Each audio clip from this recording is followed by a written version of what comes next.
Hello বন্ধুরা, জীবনের সহজ পাঠ চ্যানেলে তোমাদের স্বাগত। আবার সেই পরিচিত জায়গাতে চলে এসেছি, রান্নাঘরে কাজকর্মের মাধ্যমেই আজকে ভিডিওটা শুরু করলাম। আশা করি তোমরা সবাই খুব ভালো আছো।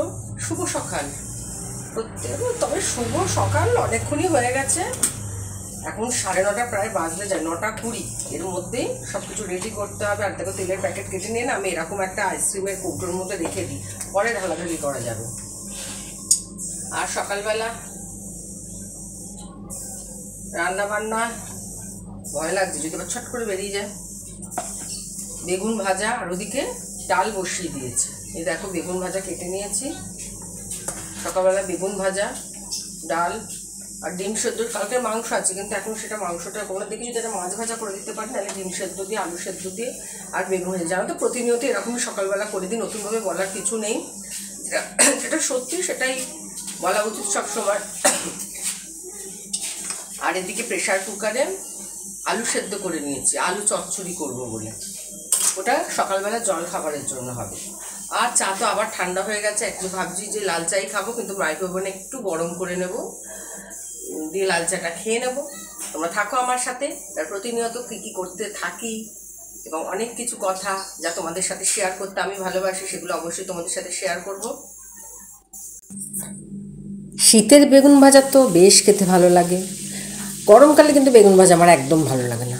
আর শীতকালে রুটি দিয়ে, ভাত দিয়ে বেগুন ভাজা খেতে খুব ভালো লাগে, আর বেগুনের ভর্তা। কিন্তু এবারে শীতকালে বা গত বছরও দেখেছি, সেই হিসাবে কিন্তু দাম একদম কমছে না। যে মানুষ শীতের সবজি একটু খাবে, সেরকমভাবে দাম কমছে না, মানে প্রাণ ভরে আর কেনা যাচ্ছে না। কেনা হচ্ছে ওই যেখানে 4টে বেগুন লাগবে সেখানে 2টো কেনা হচ্ছে। আর এদিকে দেখো, মাইক্রোওভেনে চাটা বসিয়ে দিয়েছি। এরকমই হয় প্রতিনিয়ত, চা আমার ঠান্ডাই হয়ে যায়। আর ওটা বসিয়ে দিয়ে বেগুনটা ভেজে নিচ্ছি, আর ওদিকে ডাল সেদ্ধ বসিয়ে দিচ্ছি।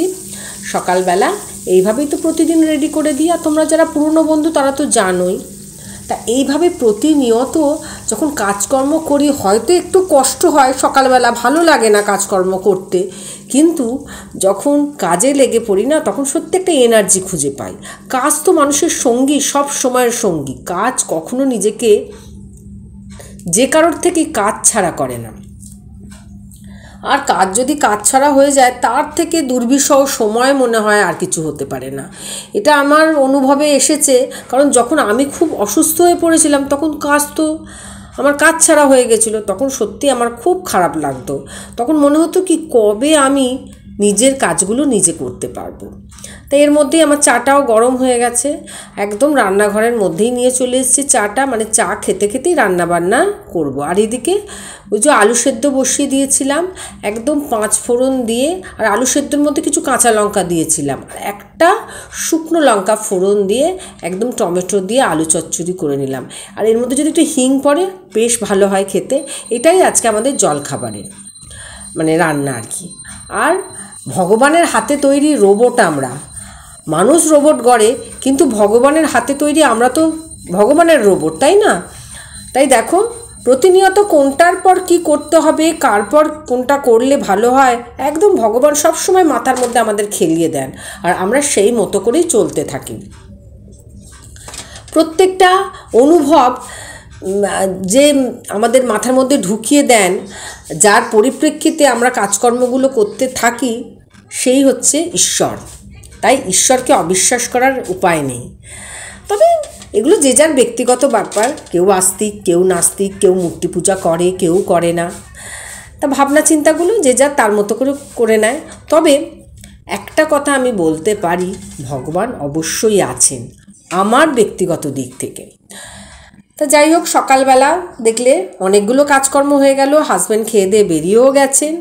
এবার আমি বসেছি আমার জলখাবার নিয়ে, কারণ সব শেষে নিজের জন্য বাঁচতে হবে, নিজেকে তো বাঁচিয়ে রাখতে হবে। তাই নিজেকে সময় দিতে হবে এবং ঠিক টাইমে খাওয়া দাওয়াটাও করতে হবে, কারণ নিজেকে ভালো রাখলে অন্যকে ভালো রাখা যায়। সুতরাং নিজের দিকেও খেয়াল রাখাটা খুব দরকার। আর এদিকে ছেলের ঘরে চলে এসেছি, ওকে জলখাবার খাওয়ার জন্য বলছি, তবে ও আঁকতে বসেছে, তাই বললাম খেয়ে দিয়ে নিয়ে আঁক। তা এখানে একটা পোর্ট্রেট ও আঁকছে, আর যখন কমপ্লিট হবে অবশ্যই তোমাদেরকে দেখাবো। এবং একজন ছবি পাঠিয়ে দিয়েছে, সেই অনুযায়ী ও পোর্ট্রেটটা আঁকছে। আর যখনই ও ছবি আঁকে না, নয় ও সানডে সাসপেন্স শোনে, নয় কোনো গান শোনে, শুনতে শুনতে ছবি আঁকে। এদিকে আবার রান্নাঘরে চলে এসেছি, রান্নাঘরে মাছ ভাজা বসিয়ে দিয়েছি। আর যে কথা বলছিলাম যে জীবনে তো নিজের জন্য বাঁচতেই হবে, আর সবসময় সবাইকে নিয়ে চলতে হয়, কিন্তু অনেক মানুষের এরকম সম্মুখীন হতে হয় জীবনে, যাদের কাছে কোনো সময় আমি জঘন্য, কোনো সময় নগণ্য, কোনো সময় দুটোই, কিন্তু তারা তাদের মতো করে চিন্তা করে। আমি কারোর মনের মতো কোনো সময়ই হতে পারবো না, সুতরাং আমাকে আমার মতো করে চলতে হবে। তবে একটা বিবেক থাকে, সেই বিবেক কোনটা ভালো কোনটা মন্দ সেটা ঠিক করে দেয়, সেই মতো করেই আমি চলি। বিবেকের ইশারায় আমি আমার মতো করে চলি। তাই বিবেক হচ্ছে এমন একটা জিনিস, বিবেককে তুমি বলতে পারো ঈশ্বর। বিবেকের কাছে ন্যায় অন্যায় একদম পরিষ্কারভাবে ধরা দেয়। আমি যতই কোনো কাজকে মনে করি যে এটা ভালো, আর সেটা যদি ভালো না হয়, বিবেক কিন্তু আমাকে বলে দেবে যে না, এই কাজটা কিন্তু একদমই ভালো নয়। তা যে কথা বলছিলাম, তো সবসময় সবার মনের মতো হয়ে ওঠা যায় না। তবে যে আমার সম্বন্ধে যাই বলুক না কেন, সে তার মতো করে বলে। আর গাধাকে আমি যতই ঘোড়া নাম দিই, গাদা গাদাই থাকে, ঘোড়া কখনোই হয় না। আবার আলুর ব্যাপারই কখনো সোনার মূল্য বোঝে না, বা সোনা ঠিকভাবে চিনতে পারে না। সুতরাং যে যার মতো সে তার মতো করেই ভাবনা চিন্তা করে। আমাকে নিজের মতো করে ভাবনা চিন্তা করতে হবে এবং নিজের বিবেকের ইশারায় চলতে হবে। আর বিবেকের ইশারায় যদি চলা যায়, বিবেকের মতো করে যদি চলা যায়, তাহলে কিন্তু সঠিক পথে চলা যায় বলেই আমার মনে হয়। তা এদিকে আমার মোটামুটি রান্নাবান্না সব রেডি হয়ে গেছে। আর রাত্রিবেলা না একটু চিকেন ছিল, সেই চিকেনটাকে রেডি করে নিচ্ছি, কারণ আগামীকাল মঙ্গলবার, আগামীকাল কিন্তু নিরামিষ খেতে হবে। আর সব কাজকর্ম সারার পর রান্নাঘরের কিছু কাজকর্ম বাকি আছে। এদিকে কিছু জামা কাপড়, গতকাল রবিবার গেছিলো, সেই রবিবারের কিছু জামা কাপড় একদম শুকানো হয়ে গেছে, কিন্তু সেগুলো আর গোছানো হয়নি। তবে যেগুলো প্রেস করতে হবে, যেগুলো এমনি জামা কাপড়, সব আলাদা করে রাখছি, নাহলে এগুলো জড়ো হয়ে থাকবে। সেগুলো মানে আলাদা করে রেখে দিয়ে পরে আলমারিতে তুলব। তারপরে রান্নাঘরের কিছু কাজকর্ম আছে, সেগুলোকে সেরে নেব। তা হয়তো অনেক কথা তোমাদেরকে বলছি, তোমরা ভাবছো যে বাবা কী বাজে বকে।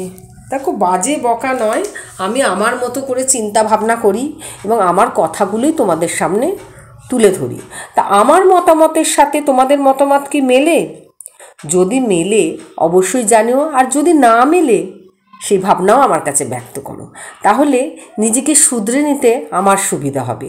দেখো, মানুষ তো দেখেই শেখে, মানুষ তো একে অপরকে অনুসরণ করে, অনুকরণ করে, তবেই তো সে শিখতে পারে। কেউ তো একা একা বসে শিখতে পারে না। আমরা যা কিছুই ছোটোবেলা থেকে শিখেছি, কারোর না কারোর দেখে শিখেছি, এবং সেইভাবেই কিন্তু সেটাকে আয়ত্ত করতে শিখেছি প্রত্যেকটা জিনিস। তাই আমি যা কিছু শিখেছি, সেই সব শেখার পেছনে কারোর না কারোর অবদান অবশ্যই আছে। তাই সেইভাবেই শিখে চলেছি, আর এখনো পর্যন্ত শিখছি। কখনোই আমি স্বয়ংসম্পূর্ণ নয়। এদিকে দেখো, বাসন কুসন মেজে মাজা হয়ে গেছে, রান্নাঘর আমার পরিষ্কার হয়ে গেছে,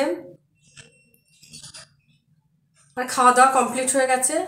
চলো এবার একটু ফল কেটে নিই। ফল বলতে না, একটুখানি পেয়ারা কেটে নিয়েছি, পেয়ারাটাই খাবো। ছেলেকে বলছো একটু পরে খাবে বলছি, কিন্তু এখন ঘড়ির কাটায় 3:30, কিন্তু পেয়ারা বা যে কোনো ফল 11টা 11:30টার মধ্যে খাওয়া দরকার, মানে ব্রেকফাস্টের পর খাওয়া দরকার। আমরা কিন্তু সেটা মেনটেন করি না, আমরা ভাবি কি যে ভাত খাওয়ার পরই ফল খাওয়া উচিত। অত সময় মেনে তো হয় না সব কিছু, তবে যে কোনো সিজনেবল ফল একটা খাওয়া দরকার। আমাদের মতো যারা ক্যান্সার পেশেন্ট, তাদেরকে তো বেদানাটা খুব খেতে বলেছিল, কিন্তু বেদানার যার দাম, আমাদের মতো সাধারণ নিম্ন মধ্যবিত্ত পরিবারে হয়তো একটা কিনে আনা যায় নিজে খাওয়ার জন্য, কিন্তু ওই আমরা ঘরোয়া মানসিকতার তো আমরা ভাবি কি আমি একা একা খাবো, আর কেউ খাবে না। তবে আর যে ফলটা আনা যায় সবাইকে দিয়ে খাওয়া যায়, কিন্তু আমাকেও খেতে বলেছে, সে হচ্ছে একটা পেয়ারা। সেটা কিন্তু সবাইকে দিয়ে একটু সস্তার ফল, গরিবের ফল, সেটা কিন্তু খাওয়া যায়। এরকম ভাবি না, যদি আমরা ভাবনা চিন্তাগুলো করে নিই যে কোনটার মধ্যে সেই খাদ্যগুণ পাওয়া যাবে যেটা একটা দামি ফলের মধ্যে পাওয়া যায় বা যে কোনো দামি জিনিসের মধ্যে পাওয়া যায়, তো সেরকমভাবে যদি আমরা খাবার দাবারগুলোকে রেডি করে খেতে পারি কিন্তু ভালো থাকা যায়। খাদ্যগুণ যে নেহাত কম পাওয়া যায় তা কিন্তু নয়। যেমন সোয়াবিন আমরা খেতে পারি, প্রোটিন সমৃদ্ধ খাবার, নিরামিষ খাবার, প্রোটিন সমৃদ্ধ খাবার। ডিম তো এখন প্রত্যেকের ঘরে ঘরে ডিম হয়, ডিম প্রত্যেকেই ভালোবাসে, ডিমটা তো দেখো খাওয়া হয়, আর ডিমটা প্রতিদিনই করি। আর জ্যান্ত মাছ সেভাবে খাওয়া হয়, কিন্তু এই কাটাকুটির ভয়ে, সকালবেলা রান্নার ভয়ে সকালবেলা রান্না না করতে পারলেও বেলার দিকে রান্না করি। তবে ছোটো মাছ আমার ছেলেও পছন্দ করে, আমিও পছন্দ করি, প্রত্যেকেই পছন্দ করে। তা যাই হোক, এবার পেয়ারাটা খেয়ে নিই, এরপর তো দোকানে যাওয়ার পালা। আর সেইভাবে দোকানে আর কি দেখাবো, আর দোকানে মানে যে কথা বলে ভিডিও করবো তার স্কোপ থাকে না, এত গাড়ি ঘোড়ার আওয়াজ থাকে। তা আজকের মতো ভিডিওটা এখানেই শেষ করলাম। আর তোমরা প্রত্যেকে ভালো থাকো, নিয়মিত আমার ভিডিও অবশ্যই দেখতে থাকো, আর অবশ্যই কমেন্ট করো। তোমাদের কমেন্ট আমাকে কিন্তু অনুপ্রাণিত করে নতুন ভিডিও বানাবার জন্য। আর আশা করি সাথে থাকবে, পাশে থাকবে, আর কমেন্ট ধরে যাতে আমি তোমাদের পরিবারে পৌঁছে যেতে পারি সেই ব্যবস্থা অবশ্যই তোমরা করে দিও। আজকের মতো টাটা।